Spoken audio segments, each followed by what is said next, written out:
ऐसा गहराई तो महसूस करिए कि साडा सीस गुरु गोबिंद सिंह साहिब जी दे मुबारक चरण कमलों ते टिकिया है ते साहिब जियां ने मेहर भरिया हथ साडे सिर ते रखिया होया। गुरुदेव जी दे शब्द रूपी कदमां नूं गलवकड़ी करदियां चरण चुमदियां होया गुरु की मुबारक फतेह द्वारा सांझ बनाइए। वाहिगुरु जी का खालसा वाहिगुरु जी की फतेह। कल तक सरवण करदियां इतना आपने सरवण किया। ये लड़ीवार प्रसंग चलता आ रहा। गुरसिख महाराज दे चरनां च हाज़र होके वंदना करते ने, नमस्कार करते ने और महाराज जी तो अपना जीवन का मार्गदर्शन पुछते हैं। किसी दे सवाल अपने परिवार च सुख शांति किवें आवे और बहु गिणती विच सवाल उन्हां दे ही ने कि महाराज हिरदे विच नाम किवें टिक जाए। जो चर्चा होंदी है वो धर्म संबंधी है। गुरबाणी दा रस आवे किवें आवे, कुछ कोलों आउंदा है कुछ कोलों नहीं आउंदा। क्यों नहीं आउंदा? फलानी जगह गुरबाणी पढ़न तो मना करते ने, महाराज उन्होंने किवें समझाइए। बहु गिणती उन्होंने दे सवाल आत्मक जगत नाल संबंधित ने और इस तरह गुरमत दे प्रचार प्रसार नाल संबंधित ने। केवल प्रचारक ही प्रचारक नहीं होंदा, बल्कि हर सिख ही गुरमत का प्रचारक होता है। ये कोई ज़रूरी नहीं कि बोल के ही प्रचार करना है, लोगों को सुना के ही प्रचार करना है। जब बाजार विच आप दस्तार सजा के लंघदे हो, ककार पा के लंघदे हो, वो थोड़ा दस्तार सजा के जाना भी गुरमत का प्रचार ही होता है। तुसी अपना कामकार कर रहे हो, दुकान च बैठे हो या होर किधरे खेतों में हल चला रहे हो, जी सिर ते दस्तार सजी हुई है तो गुरमत का प्रचार ही हो रहा। जिवें निशान साहिब दसदा है ना बई जिस बिल्डिंग उत्ते निशान साहब होवे वो गुरु नानक गुरु गोबिंद सिंह महाराज का घर है। एक तरह का ये साइन निशान है घर। इस तरह जिस दे सीस ते सोहनी दस्तार सजी हुई होवे वो दसदी है बई गुरु नानक का सिख है। बोल के दसण की लोड़ नहीं पैंदी, दस्तार ही दस देंदी। इस तरह अपने घर विच भी मैं कल अर्ज की सी, भावें गुरु की एक गाथा बच्चों ही सुना लो या जदों मिलना होवे किसी नाल एक अद्धा जिक्र, एक अद्धा बचन, एक अद्धी साखी आपस में सांझी कर लिया करो। ते जे दो सिख आपस में मिले ने ते दोवां ने एक एक संखेप जही गुरु की साखी सांझी कर ली ते दोवां दा मिल के सतसंग हो गया ते मिलना सफल हो गया। इसलिए गुरसिख उन्हां दे जीवन का मकसद ये है कि साडा जीवन किवें सफल होवे, गुरमत की गुड़ती किवें दूजिआं नूं प्राप्त होवे। इस तरह महाराज जी दे चरण कमलों च कुछ सिख आए ने, उन्होंने प्रार्थना की कि महाराज मुजंग नगर विच ਜੋ ਲਾਹੌਰ ਦਾ ਅੱਜ ਕੱਲ੍ਹ ਕਲੋਨੀ ਹੋਵੇਗੀ, ਉਹਨਾਂ ਦਿਨਾਂ 'ਚ ਨਗਰ ਸੀ, ਇੱਕ ਛੋਟਾ ਜਿਹਾ ਪਿੰਡ ਸੀ। ਮਹਾਰਾਜ ਜਾਣਦੇ ਤਾਂ ਨਹੀਂ ਕੌਣ ਹੈ, ਪਰ ਸਾਨੂੰ ਇਤਨਾ ਪਤਾ ਹੈ ਕੋਈ ਉੱਥੇ ਹੈ ਜਿਹੜਾ ਗੁਰਮਤਿ ਦਾ ਵਿਰੋਧ ਕਰਦਾ ਹੈ। ਅਸੀਂ ਖੁਦ ਵੀ ਕਈ ਦਫਾ ਗੁਰਮਤਿ ਦਾ ਵਿਰੋਧ ਕਰਦੇ ਹਾਂ, ਆਪਣੀਆਂ ਵੱਖਰੀਆਂ ਵੱਖਰੀਆਂ ਮਰਿਆਦਾ ਚਲਾ ਕੇ, ਬਈ ਨਹੀਂ ਸਾਡੀ ਮਰਿਆਦਾ ਆ ਹੈ, ਸਾਡੀ ਮਰਿਆਦਾ ਆ ਹੈ। ਤੇ ਜੇ ਵੱਖਰੀ ਵੱਖਰੀ ਮਰਿਆਦਾ ਚਲਾਈਏ, ਇਹ ਵੀ ਗੁਰਮਰਿਆਦਾ ਦਾ ਵਿਰੋਧ ਹੀ ਹੈਗਾ। ਇਸ ਨੂੰ ਕਿਤੇ ਸਹਿਯੋਗ ਨਾ ਸਮਝਣਾ ਬਈ ਇਹ ਬੜਾ ਵੱਡਾ ਸਹਿਯੋਗ ਕਰ ਰਿਹਾ। ਮੈਂ ਅਰਜ਼ ਕਰਨਾ ਚਾਹੁੰਦਾ ਹਾਂ, ਗੁਰੂ ਅਸਥਾਨਾਂ ਨੂੰ ਗਿਰਾ ਦੇਣਾ ਵੀ ਵੱਡਾ ਬੱਜਰ ਪਾਪ ਹੈ, ਪਰ ਗੁਰੂ ਸਿਧਾਂਤ ਨੂੰ ਨੀਵਾਂ ਕਰਨ ਦਾ ਯਤਨ ਕਰਨਾ ਇਹ ਮਹਾਂ ਬੱਜਰ ਪਾਪ ਹੈ। ਸਿੱਖ ਇਸ ਤਰ੍ਹਾਂ ਨਹੀਂ ਕਰਦਾ। ਗੁਰ ਕਹਿਆ ਸਾਕਾਰ ਕਮਾਵੋ, ਉਹਦੇ ਜੀਵਨ ਦੀ ਜੀਵਨ ਜੁਗਤ ਇਹ ਹੁੰਦੀ। ਮਹਾਰਾਜ ਜੀ ਦੇ ਕੋਲ ਭਾਈ ਭਾਨੂ ਜੀ ਬੈਠੇ ਹੋਏ ਸਨ, ਮੱਥਾ ਟੇਕ ਕੇ ਵਿਚਾਰ ਕਰ ਰਹੇ ਸਨ। ਉਹਨਾਂ ਨੇ ਬਚਨ ਸੁਣਾਏ ਤੇ ਭਾਈ ਕ੍ਰਿਸ਼ਨਾ ਜੀ ਨੂੰ ਉੱਥੇ ਜਿਹੜਾ ਪਰਿਵਾਰ ਵਸਦਾ ਕਿਹਾ ਜਾ ਕੇ ਮਿਲੋ ਤੇ ਗੁਰਮਤਿ ਦਾ ਪ੍ਰਚਾਰ ਪ੍ਰਸਾਰ ਕਰੋ। ਇਹ ਭਾਈ ਕ੍ਰਿਸ਼ਨਾ ਸੇਠੀ ਬਰਾਦਰੀ ਵਿੱਚੋਂ ਸੀ, ਸੇਠੀ ਇਹਦਾ ਸਰਨੇਮ ਸੀ। ਭਾਈ ਭਾਨੂ ਜੀ ਨੇ ਸਵੇਰੇ ਸ਼ਾਮ ਜਾ ਕੇ ਕਥਾ ਪ੍ਰਾਰੰਭ ਕੀਤੀ ਤੇ ਭਾਈ ਕ੍ਰਿਸ਼ਨਾ ਸੇਠੀ ਪਰਿਵਾਰ ਸਮੇਤ ਇਹਦੀ ਸੇਵਾ ਕਰਨ ਲੱਗ ਪਿਆ। ਭਾਈ ਕ੍ਰਿਸ਼ਨਾ ਆਪ ਬੁਲਾਰਾ ਨਹੀਂ ਸੀ, ਬੋਲਦਾ ਨਹੀਂ ਸੀ ਵੀ ਬੋਲ ਕੇ ਕੰਮ ਕਰਦਾ ਹੋਵੇ, ਪ੍ਰਚਾਰ ਕਰਦਾ ਹੋਵੇ। ਉਹ ਭਾਈ ਭਾਨੂ ਜੀ ਨੂੰ ਪ੍ਰਸ਼ਾਦਾ, ਬਸਤਰ ਯਥਾ ਸ਼ਕਤ ਗੁਜ਼ਰਾਨ ਵਾਸਤੇ ਮਾਇਆ ਦੇਣ ਲੱਗ ਪਿਆ। ਇਹ ਵੀ ਪ੍ਰਚਾਰ ਦਾ ਇੱਕ ਅੰਗ ਹੈਗਾ।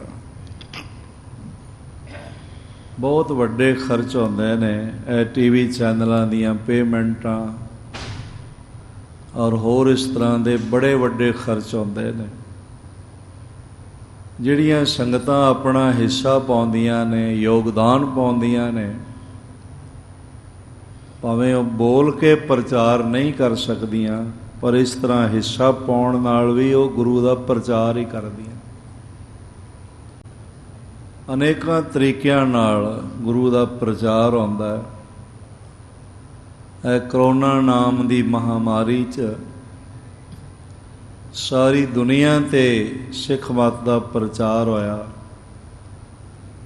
ਬਈ ਦੁਨੀਆ ਵਿੱਚ ਹੈਗੇ ਤਾਂ ਸਾਰੀ ਦੁਨੀਆ 'ਚ ਇਹ 0.05% ਵੀ ਨਹੀਂ ਹੋਣਗੇ,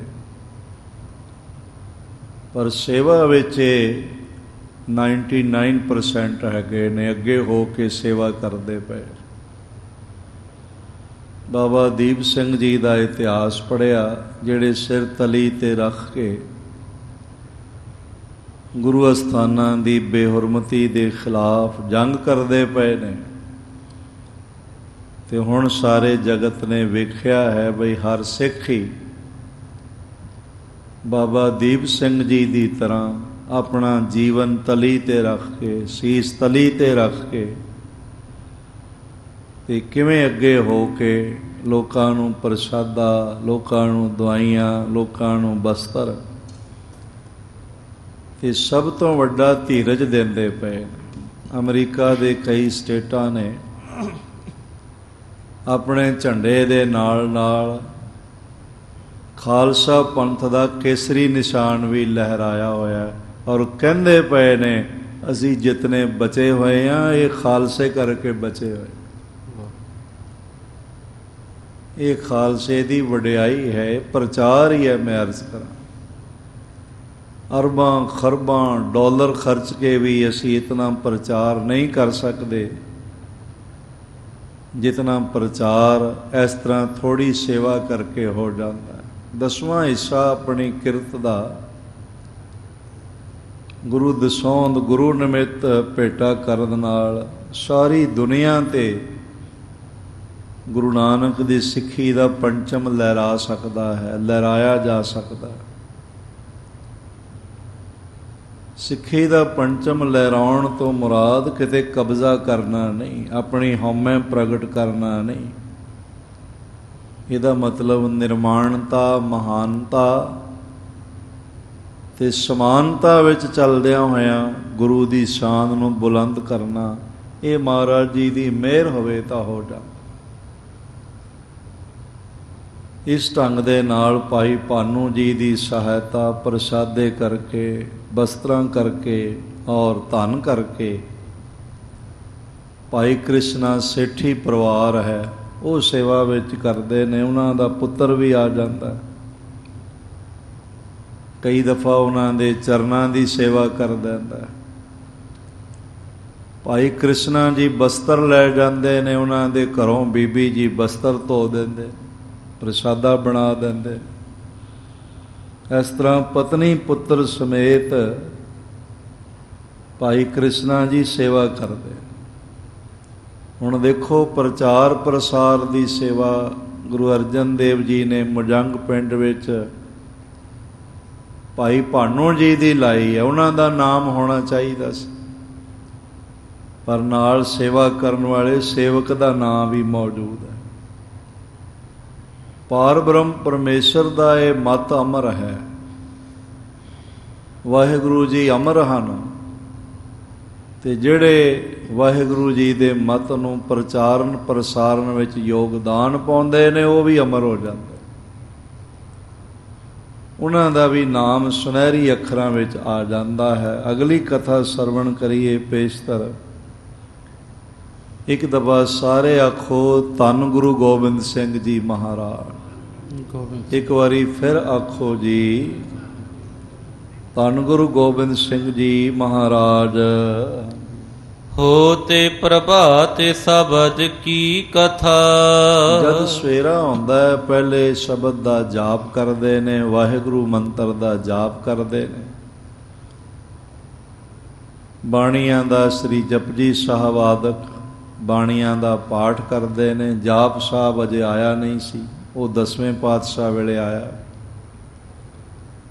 ਫਿਰ ਬੈਠ ਕੇ ਸਾਰੇ ਸ਼ਬਦ ਕੋਈ ਵਿਚਾਰਦੇ ਨੇ, ਲੜੀਵਾਰ ਕਥਾ ਚੱਲ ਪੈਂਦੀ। ਇਸ ਤਰ੍ਹਾਂ ਗੁਰੂ ਦੇ ਸ਼ਬਦਾਂ ਦੀ ਕਥਾ ਵੀ ਹੋ ਰਹੀ ਹੈ। ਪੁਨ ਸੰਧਿਆ ਕੁ ਕਰਹੀ ਤਥਾ। ਜਿਵੇਂ ਸਵੇਰੇ ਬਾਣੀ ਦਾ ਪਾਠ ਕਰਕੇ, ਜਾਪ ਕਰਕੇ ਕਥਾ ਆਦਿਕ ਹੁੰਦਾ ਹੈ, ਸ਼ਾਮੀ ਫਿਰ ਉਸ ਤਰ੍ਹਾਂ ਹੀ ਹੁੰਦਾ ਹੈ। ਦੋ ਵੇਲੇ ਜਿਵੇਂ ਭੋਜਨ ਜ਼ਰੂਰੀ ਹੈ ਨਾ, ਇਸ ਤਰ੍ਹਾਂ ਦੋ ਵੇਲੇ ਭਜਨ ਵੀ ਜ਼ਰੂਰੀ ਹੈ। ਸਵੇਰੇ ਦਾ ਨਿਤਨੇਮ ਜ਼ਰੂਰੀ ਹੈ, ਸ਼ਾਮ ਦਾ ਵੀ ਨਿਤਨੇਮ ਜ਼ਰੂਰੀ। ਸ਼ਾਮੀ ਰਹਿਰਾਸ ਸਾਹਿਬ ਜੀ ਦਾ ਪਾਠ ਹੋ ਜਾਏ,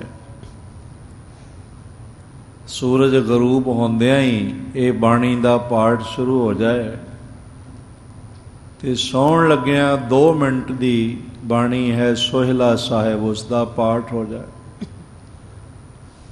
ਸਵੇਰਾ ਵੀ ਸਫਲ ਤੇ ਸ਼ਾਮ ਵੀ ਸਫਲ, ਜਾਗਣਾ ਵੀ ਸਫਲ ਤੇ ਸੌਣਾ ਵੀ ਸਫਲ।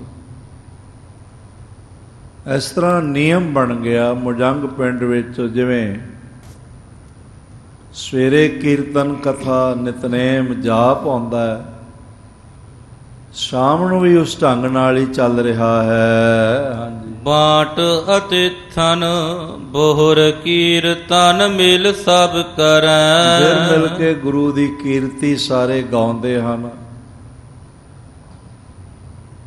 ਸੋਦਰ ਆਰਤੀ ਗਾਵੀਐ, ਅੰਮ੍ਰਿਤ ਵੇਲੇ ਜਾਪ ਉਚਾਰਾ। ਇਹ ਨਿਯਮ ਗੁਰੂ ਨਾਨਕ ਦੇਵ ਜੀ ਤੋਂ ਹੀ ਚੱਲਦਾ ਆਇਆ। ਕਰਤਾਰਪੁਰ ਵਿੱਚ ਇਹੀ ਹੁੰਦਾ ਹੈ। ਸ਼ਾਮ ਨੂੰ ਸੋਦਰ ਦੇ ਸ਼ਬਦ ਪੜ੍ਹੇ ਜਾਂਦੇ ਨੇ। ਸੋਦਰ ਤੇਰਾ ਕਿਹਾ ਸੋ ਘਰ ਕਿਹਾ, ਔਰ ਨਾਲ ਆਰਤੀ ਹੋ ਜਾਂਦੀ ਹੈ। ਗਗਨ ਮੈਂ ਥਾਲ ਰਬ ਚੰਦ ਦੀਪਕ ਬਣੇ। ਤੇ ਅੰਮ੍ਰਿਤ ਵੇਲੇ ਵਾਹਿਗੁਰੂ ਮੰਤਰ ਦਾ ਜਾਪ, ਜਪਜੀ ਸਾਹਿਬ ਦੇ ਪਾਠ ਹੋ ਜਾਂਦੇ ਨੇ। ਇਸ ਢੰਗ ਦੇ ਨਾਲ महान करनी वाला मार्ग, मेरी कहनी नहीं है, कथनी नहीं है, करनी वाला मार्ग है, जिस ते गुरु दे बख्शे हुए प्यारे चलते हैं। और इस ढंग दे नाल बहुत सुहावना समा बन जाता है। सतगुर मह पुन सरदा धरै।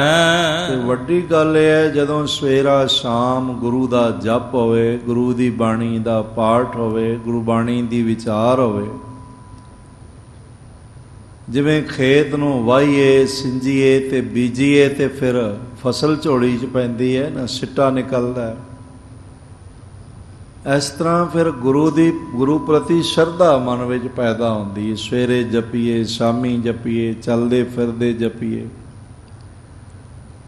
इस तरह फिर गुरु की नेड़ता बनती जाती है। एक भानु के गमने तहा। एक भाई भानू जी दे उत्थे पहुंचण करके सत संगत होई शुभ महा। ते सत संगत दा दायरा वधदा ही गया, वधदा ही गया।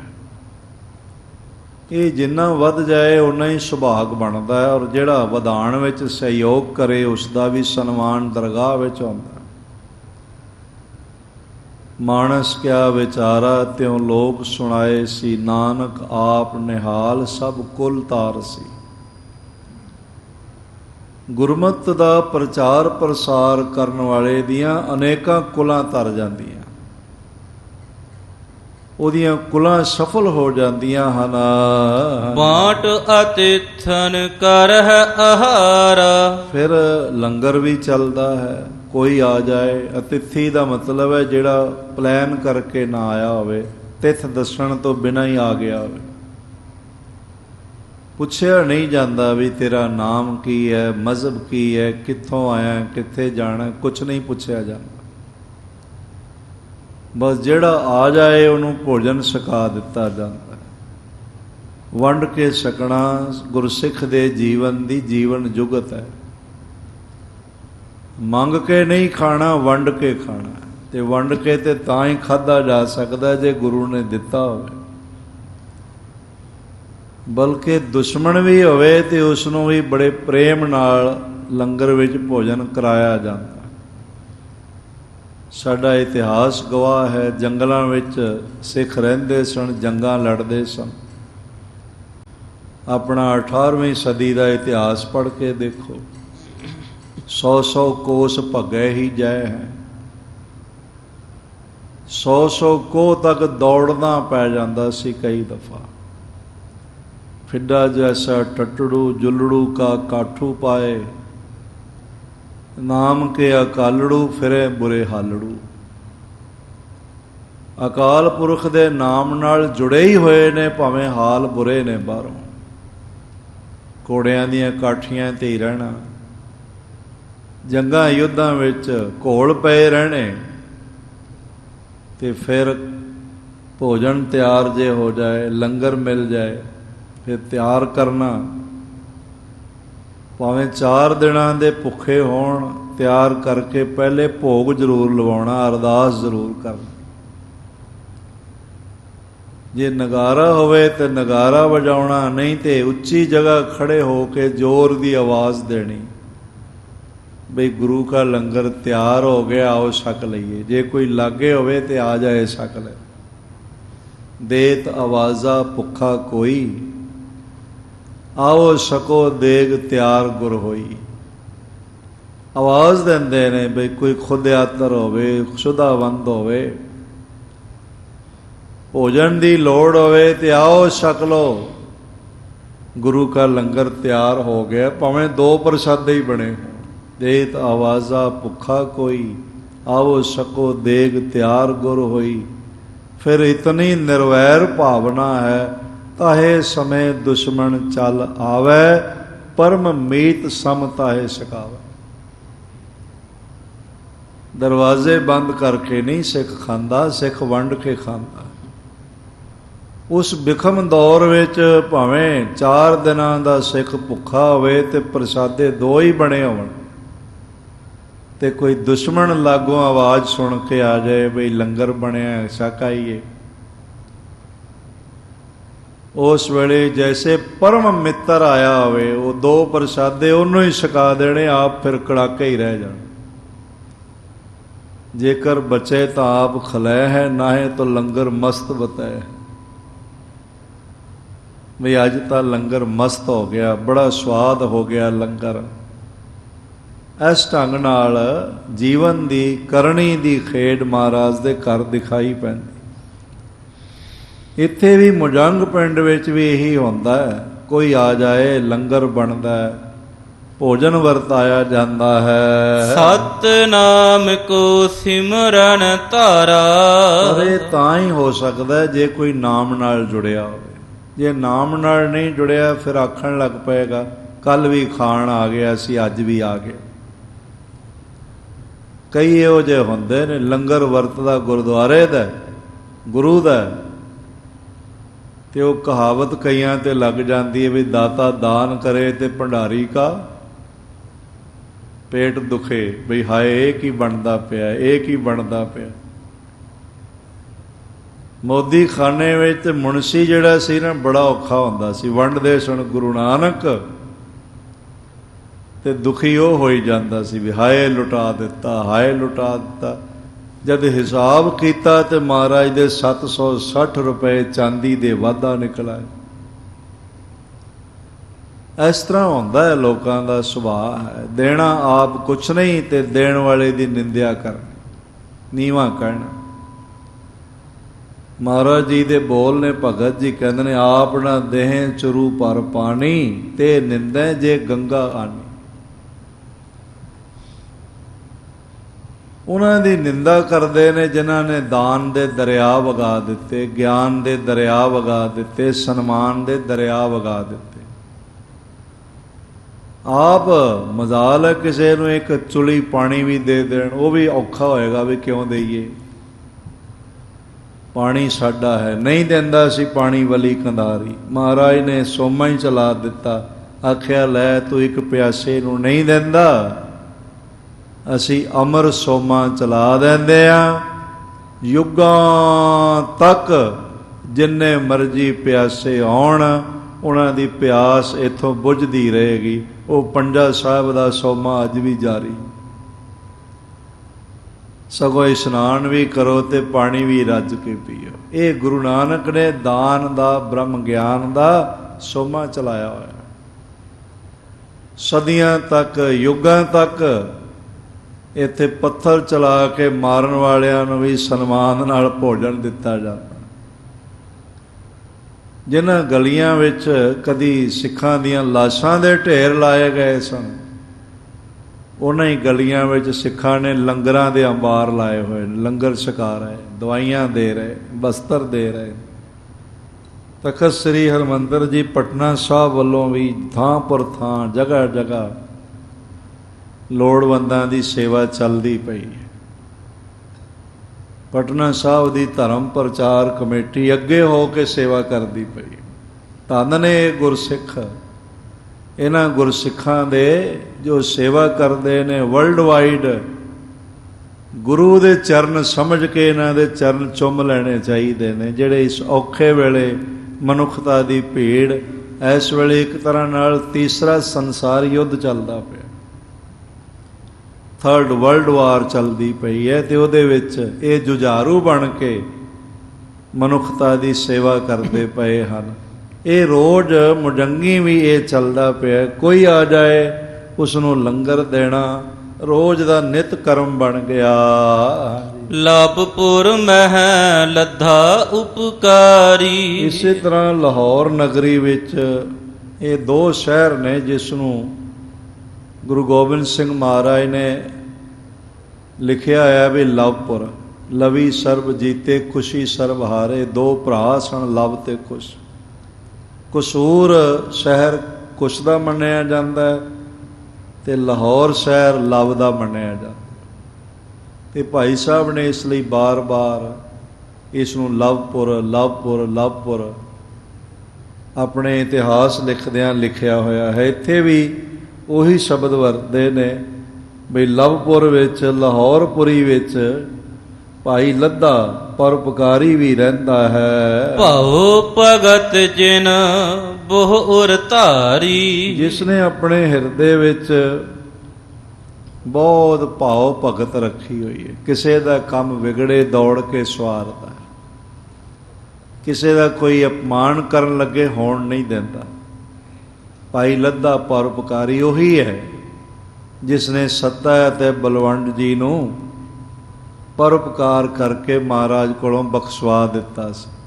ਵੇਖੋ ਕਿੱਡਾ ਪਰਉਪਕਾਰੀ। ਜੇ ਉਹ ਆਪਣੇ ਚਿਹਰੇ ਤੇ ਕਾਲਖ ਲਗਾ ਕੇ ਮਹਾਰਾਜ ਜੀ ਦੇ ਸਾਹਮਣੇ ਗੁਨਾਹਗਾਰਾਂ ਵਾਂਗੂ ਪੇਸ਼ ਹੋ ਕੇ ਨਾ ਬਖਸ਼ਵਾਂਦਾ ਤੇ ਸੱਤਾ ਤੇ ਬਲਵੰਡ ਨੂੰ ਕਿਸ ਨੇ ਜਾਣਦਾ ਸੀ। ਇਹ ਭਾਈ ਲੱਧੇ ਦਾ ਪਰਉਪਕਾਰ ਹੈ ਕਿ ਅੱਜ ਭਾਈ ਸੱਤਾ ਤੇ ਬਲਵੰਡ ਗੁਰੂ ਗ੍ਰੰਥ ਸਾਹਿਬ ਵਿੱਚ ਬੈਠੇ ਨੇ ਤੇ ਚੌਰ ਝੁੱਲਦਾ ਪਿਆ। ਇਸ ਤਰ੍ਹਾਂ ਦੇ ਸਹਿਯੋਗੀ ਹੋਣ ਤੇ ਕੌਮ ਦਾ ਪਰਚਮ ਬੁਲੰਦ ਹੋ ਜਾਂਦਾ। ਪਰ ਜੇ ਆਪਸ ਵਿੱਚ ਹੀ ਵੈਰ ਕਰੀ ਜਾਈਏ, ਕਿਹੜੇ ਸਿੱਖ ਵੈਰ ਕਰਦੇ ਨੇ ਜਿਹੜੇ ਨਿਤਨੇਮ ਨਾਲੋਂ ਟੁੱਟੇ ਹੋਏ, ਬਾਣੀ ਨਾਲੋਂ ਟੁੱਟੇ ਹੋਏ ਨੇ, ਜਾਪ ਨਾਲੋਂ ਟੁੱਟੇ ਹੋਏ ਨੇ, ਵੈਰ ਵਿੱਚ ਜੀਵਦੇ ਨੇ, ਧੜੇਬਾਜ਼ੀਆਂ ਵਿੱਚ ਜੀਵਦੇ ਨੇ। ਤੇ ਜਿਹੜੇ ਨਿਤਨੇਮ ਨਾਲ ਜੁੜੇ ਨੇ ਉਹ ਧੜੇਬਾਜ਼ੀਆਂ ਖਤਮ ਕਰਦੇ ਨੇ। ਕਹਿੰਦੇ ਨਹੀਂ, ਸਭ ਕੋ ਮੀਤ ਹਮ ਆਪਨ ਕੀਨਾ, ਹਮ ਸਭਨਾ ਕੇ ਸਾਜਨ ਦੂਰ ਪਰਾਇਓ ਮਨ ਕਾ ਬਿਰਹਾ, ਤਾਂ ਮੇਲ ਕੀਓ ਮੇਰੇ ਰਾਜਾ। ਅਰਦਾਸ ਵਿੱਚ ਅਸੀਂ ਸਾਰੇ ਹੀ ਕਹਿੰਦੇ ਹਾਂ ਤੇਰੇ ਭਾਣੇ ਸਰਬੱਤ ਦਾ ਭਲਾ, ਮੁਬਾਰਕ ਹੈ। ਪਰ ਦਿਲੋਂ ਉਹੀ ਕਹਿੰਦੇ ਨੇ ਜੋ ਨਿਤਨੇਮ ਨਾਲ ਜੁੜੇ ਹੋਏ। ਉਹਨਾਂ ਦੇ ਰੋਮ ਰੋਮ ਚੋਂ ਪੁਕਾਰ ਨਿਕਲਦੀ ਹੈ, ਨਾਨਕ ਨਾਮ ਚੜ੍ਹਦੀ ਕਲਾ, ਤੇਰੇ ਭਾਣੇ ਸਰਬੱਤ ਕਾ ਭਲਾ। ਉਸ ਤਰ੍ਹਾਂ ਦਾ ਪਰਉਪਕਾਰੀ ਭਾਈ ਲੱਧਾ ਜਿਹਨੇ ਹਿਰਦੇ ਵਿੱਚ ਪ੍ਰੇਮ ਭਗਤੀ ਚੰਗੀ ਤਰ੍ਹਾਂ ਧਾਰਨ ਕੀਤੀ ਹੋਈ ਹੈ। ਬੁੱਧੂ ਕੇ ਰਿਪ ਜਾਵਾ ਕਛ। ਇਹ ਤੁਹਾਨੂੰ ਪਤਾ ਹੈ ਬਈ ਭਾਈ ਬੁੱਧੂ ਨੇ ਇੱਕ ਦਫਾ ਲੰਗਰ ਕੀਤਾ, ਮਹਾਰਾਜ ਨੂੰ ਬੁਲਾਇਆ। ਇਹਦਾ ਪਿਤਾ ਭਾਈ ਸਿੱਧੂ, ਬੁੱਧੂ ਦਾ ਪਿਤਾ ਸਿੱਧੂ, ਉਸ ਦੇ ਬਹੁਤ ਸਾਰੇ ਆਵੇ ਸਨੇਟਾਂ ਦੇ, ਔਰ ਉਹ ਸ਼ਾਹੀ ਘੁਮਿਆਰ ਸੀ। ਇਹ ਜਿਹੜੀ ਬੇਗਮ ਹੋਈ ਹੈ ਨਾ ਨੂਰ ਜਹਾਂ, ਉਸ ਦੇ ਭਰਾ ਦੇ ਜਿਹੜੇ ਮਹਿਲ ਬਣਦੇ ਸਨ ਉਹਨਾਂ ਨੂੰ ਸਾਰੀ ਇੱਟ ਭਾਈ ਬੁੱਧੂ ਦੇ ਪਿਤਾ ਸਿੱਧੂ ਨੇ ਸਪਲਾਈ ਕੀਤੀ ਸੀ। ਲਾਹੌਰ ਦੇ ਕਿਲੇ ਵਿੱਚ ਉਹਦੀ ਇੱਟ ਲੱਗੀ ਹੋਈ ਸੀ। ਉਹਦੀ ਇੱਟ ਬਹੁਤ ਮਜ਼ਬੂਤ ਸੀ। ਉਸ ਦਾ ਪੁੱਤਰ ਸੀ ਭਾਈ ਬੁੱਧੂ। ਉਸਨੇ ਮਹਾਰਾਜ ਦੇ ਚਰਨ ਪਵਾਏ, ਆਵੇ ਚੜਾਏ ਹੋਏ ਸਨ ਤੇ ਸਤਿਗੁਰੂ ਜੀ ਦੇ ਚਰਨਾਂ ਵਿੱਚ ਬੇਨਤੀ ਕੀਤੀ, ਮਹਾਰਾਜ ਆਵਾ ਪੱਕ ਜਾਏ, ਆਵੇ ਚੰਗੀ ਤਰ੍ਹਾਂ ਪੱਕ ਜਾਣ, ਇੱਟਾਂ ਵਿਕ ਜਾਣ। ਤੇ ਇਤਨੇ ਨੂੰ ਭਾਈ ਲੱਖੂ ਜਿਹੜਾ ਸੀ ਨਾ ਉਹ ਬਾਹਰ ਆ ਗਿਆ ਤੇ ਦਰਵਾਜ਼ਾ ਬੰਦ ਕਰ ਦਿੱਤਾ। ਡਿਉੜੀ ਵਾਲੇ ਨੇ ਨਾ ਵੜਨ ਦਿੱਤਾ। ਭਾਈ ਲੱਖੂ ਕਹਿਣ ਲੱਗੇ, ਮੈਂ ਮਹਾਰਾਜ ਦਾ ਸਿੱਖ ਹਾਂ, ਮੈਂ ਦਰਸ਼ਨ ਕਰਨੇ, ਲੰਗਰ ਵੀ ਛਕਣਾ, ਭੁੱਖ ਵੀ ਲੱਗੀ ਹੋਈ। ਉਸਨੇ ਕਿਹਾ, ਤੇਰੇ ਵਰਗੇ ਬਥੇਰੇ ਵੇਖੇ ਨੇ, ਕਿਸੇ ਹਾਲ ਤੋਂ ਤੂੰ ਸਿੱਖ ਲੱਗਦਾ ਤਾਂ ਨਹੀਂ ਪਿਆ। ਮੈਲੇ ਕੁਚਾਲੇ ਤੇਰੇ ਬਸਤਰ ਨੇ, ਨੰਗੇ ਤੇਰੇ ਪੈਰ ਨੇ, ਸਿਰ ਤੇ ਤੂੰ ਆ ਪਟਕਾ ਜਿਹਾ ਬਣਿਆ ਹੋਇਆ, ਕੋਈ ਸਿੱਖ ਇਸ ਤਰ੍ਹਾਂ ਦੇ ਹੁੰਦੇ। ਉਹ ਕਹਿਣ ਲੱਗਾ, ਨਹੀਂ, ਮੈਂ ਮਹਾਰਾਜ ਦਾ ਗਰੀਬ ਸਿੱਖ ਹਾਂ। ਇੱਕ ਵਾਰੀ ਆਖੋ ਧੰਨ ਗੁਰੂ ਅਰਜਨ ਦੇਵ ਜੀ ਮਹਾਰਾਜ, ਜਿਹੜਾ ਗੁਰੂ ਦੇ ਸਾਹਮਣੇ ਖੜਾ ਹੋ ਕੇ ਕਹਿ ਦੇਵੇ ਨਾ ਵੀ ਹੇ ਗੁਰੂ, ਮੈਂ ਤੇਰਾ ਗਰੀਬ ਸਿੱਖ ਹਾਂ, ਤੇ ਗੁਰੂ ਉਹਦੇ ਸਾਹਮਣੇ ਵੱਡੇ ਵੱਡੇ ਅਮੀਰਾਂ ਨੂੰ ਸਜਦਾ ਕਰਾ ਦਿੰਦਾ। ਜਿਹੜਾ ਮੰਨ ਲਏ ਕਿ ਸੱਚੇ ਪਾਤਸ਼ਾਹ ਮੈਂ ਤੇਰਾ ਗਰੀਬ ਸਿੱਖ। ਤੇ ਅਸੀਂ ਤੇ ਆਪਣਾ ਨਾਮ ਕਰਵਾਉਣਾ ਹੁੰਦਾ ਵੀ ਮੇਰਾ ਨਾਮ ਹੋਵੇ, ਮੈਂ ਅੱਗੇ ਹੋਵਾਂ, ਮੇਰੀ ਫੋਟੋ ਅਖਬਾਰ 'ਚ ਪਹਿਲੋਂ ਆ ਜਾਏ। ਖੈਰ, ਉਹ ਬਾਹਰ ਆਇਆ ਹੋਇਆ ਸੀ ਤੇ ਅਰਦਾਸੀਏ ਨੇ ਅਰਦਾਸ ਕੀਤੀ ਵੀ ਸੱਚੇ ਪਾਤਸ਼ਾਹ ਗੁਰੂ ਅਰਜਨ ਦੇਵ ਮਹਾਰਾਜ, ਤੁਹਾਡੀ ਮਿਹਰ ਹੋਵੇ, ਤੇ ਬੁੱਧੂ ਦੇ ਆਵੇ ਪੱਕੇ ਪੱਕ ਜਾਣ। ਤੇ ਭਾਈ ਲੱਖੂ ਨੇ ਵੀ ਸੁਣ ਲਈ, ਬਾਹਰ ਖੜਾ ਹੋਇਆ ਸੀ।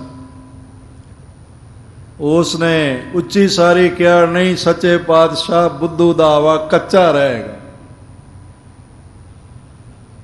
ਅਰਦਾਸੀਏ ਨੇ ਫਿਰ ਕਿਹਾ, ਮਹਾਰਾਜ ਬਹੁਤ ਸੇਵਾ ਕੀਤੀ, ਲੰਗਰ ਕੀਤੇ, ਸੇਵਾ ਸੰਗਤਾਂ ਦੇ ਚਰਨ ਪਵਾਏ, ਭੇਟਾਵਾਂ ਅਰਪਣ ਕੀਤੀਆਂ, ਆਪ ਦੀ ਨਜ਼ਰੇ ਇਨਾਇਤ ਹੋਵੇ ਆਵਾ ਪੱਕ ਜਾਏ। ਤੇ ਲੱਖੂ ਨੇ ਫਿਰ ਬਾਹਰੋਂ ਉੱਚੀ ਆਵਾਜ਼ ਵਿੱਚ ਕਿਹਾ, ਨਹੀਂ ਮਹਾਰਾਜ, ਆਵਾ ਕੱਚਾ ਹੀ ਰਹੇਗਾ। ਅਰਦਾਸ ਪੂਰੀ ਹੋ ਗਈ। ਬੁੱਧੂ ਦੌੜ ਕੇ ਮਹਾਰਾਜ ਦੇ ਕੋਲ ਆਇਆ, ਸੱਚੇ ਪਾਤਸ਼ਾਹ, ਬਾਹਰੋਂ ਆਵਾਜ਼ ਆ ਰਹੀ ਹੈ ਕੱਚਾ ਰਹੇਗਾ, ਆਪ ਬੈਠੇ ਹੋ ਤਾਂ ਵੀ ਕੱਚਾ ਰਹੇਗਾ।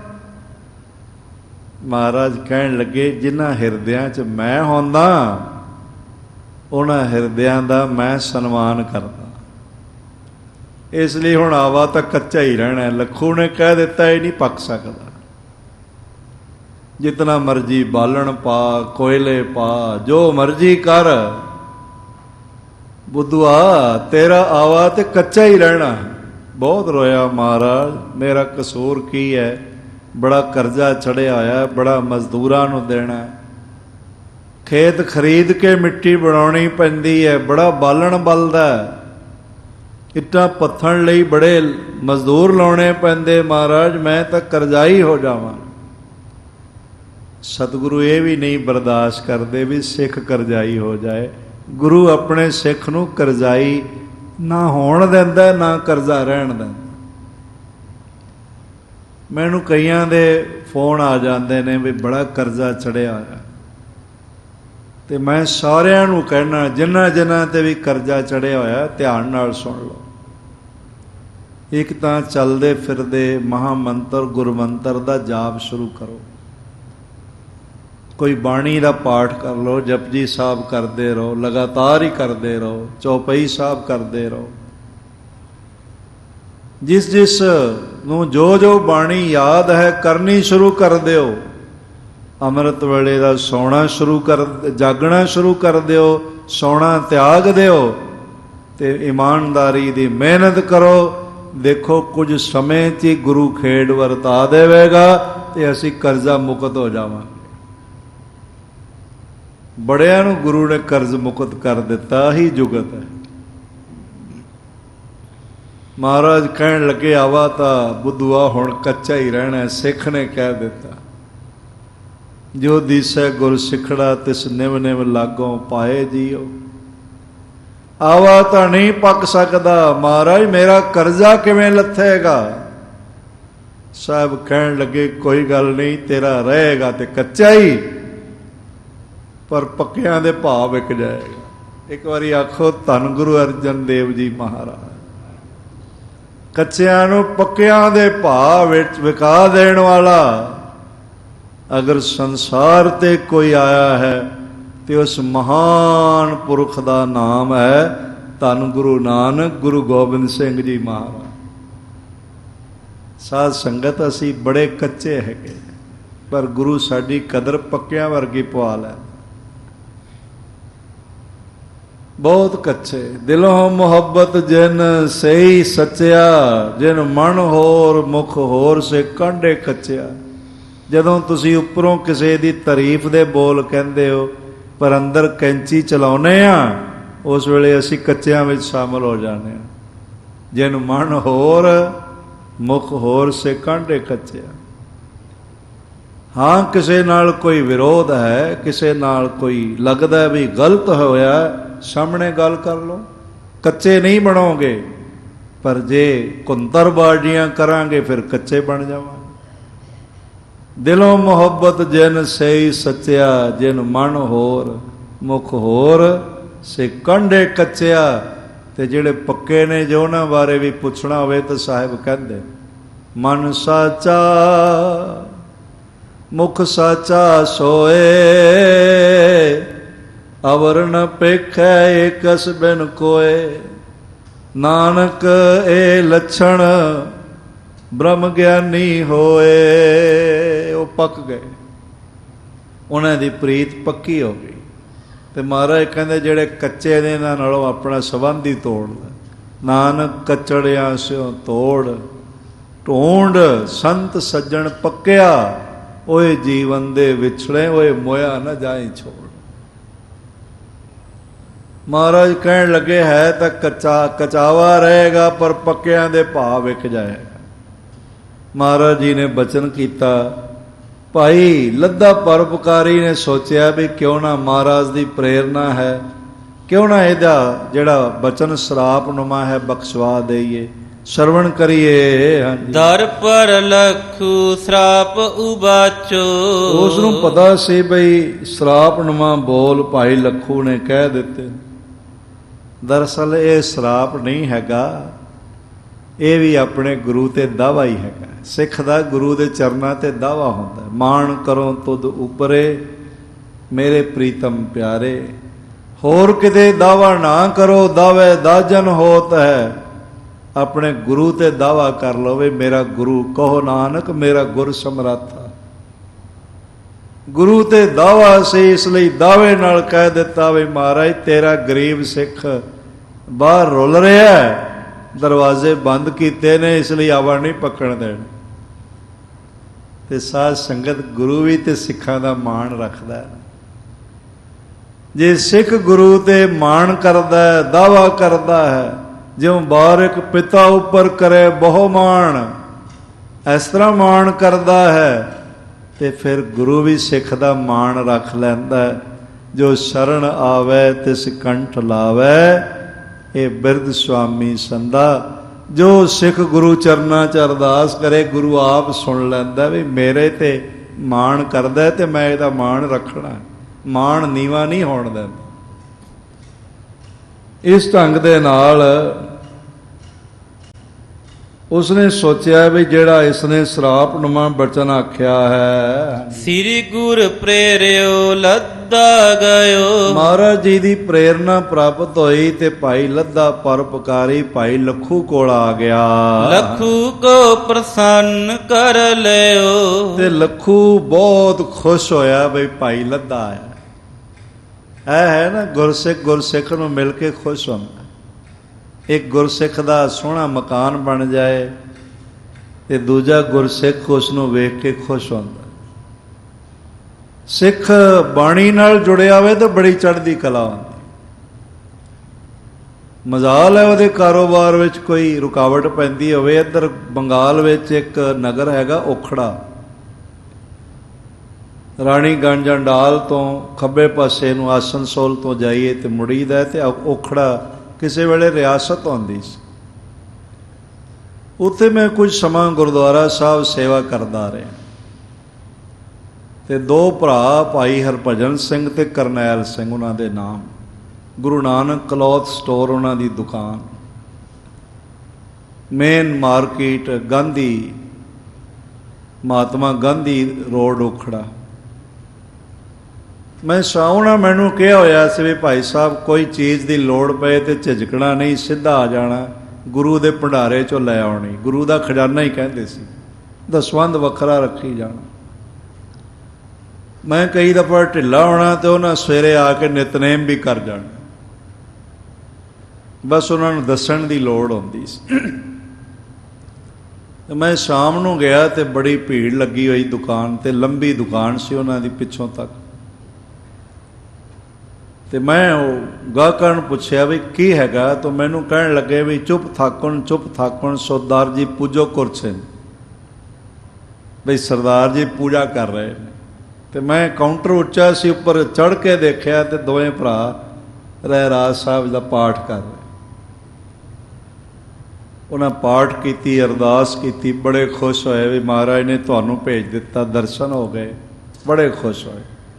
ਮੈਂ ਕੋਈ ਗੁਰਦੁਆਰਾ ਸਾਹਿਬ ਲਈ ਵਸਤੂ ਲੈਣ ਉਹਨਾਂ ਕੋਲ ਗਿਆ ਸੀ, ਤੇ ਮੈਂ ਉਹਨਾਂ ਨੂੰ ਕਿਹਾ, ਮੈਂ ਕਿ ਵੀ ਇਤਨੇ 60-70 ਗਾਹਕ ਖੜੇ, ਦੁਕਾਨ ਭਰੀ ਹੋਈ ਹੈ, ਪਾਠ ਬਾਅਦ ਵਿੱਚ ਕਰ ਲੈਂਦੇ, ਪਹਿਲੇ ਗਾਹਕ ਨਿਪਟਾ ਲੈਂਦੇ। ਤੇ ਮੈਨੂੰ ਭਾਈ ਕਰਨੈਲ ਸਿੰਘ ਛੋਟੇ ਸਨ, ਉਹ ਕਹਿਣ ਲੱਗੇ ਬਈ ਭਾਈ ਸਾਹਿਬ ਬਾਣੀ ਦੀ ਬਰਕਤ ਹੀ ਤੇ ਸਾਰੀ ਹੈਗੀ, ਜੇ ਹੀ ਛੱਡ ਦਿੱਤੀ ਇੱਥੇ ਵੜਨਾ ਕਿੰਨੇ। ਇਹ ਗੁਰਸਿੱਖ ਦਾ ਅਕੀਦਾ ਹੈ, ਗੁਰੂ ਦੀ ਬਾਣੀ ਨਾਲ ਜੁੜਨਾ, ਗੁਰੂ ਦੇ ਬਾਣੀ ਨੂੰ ਪ੍ਰੇਮ ਨਾਲ ਪੜ੍ਹਨਾ,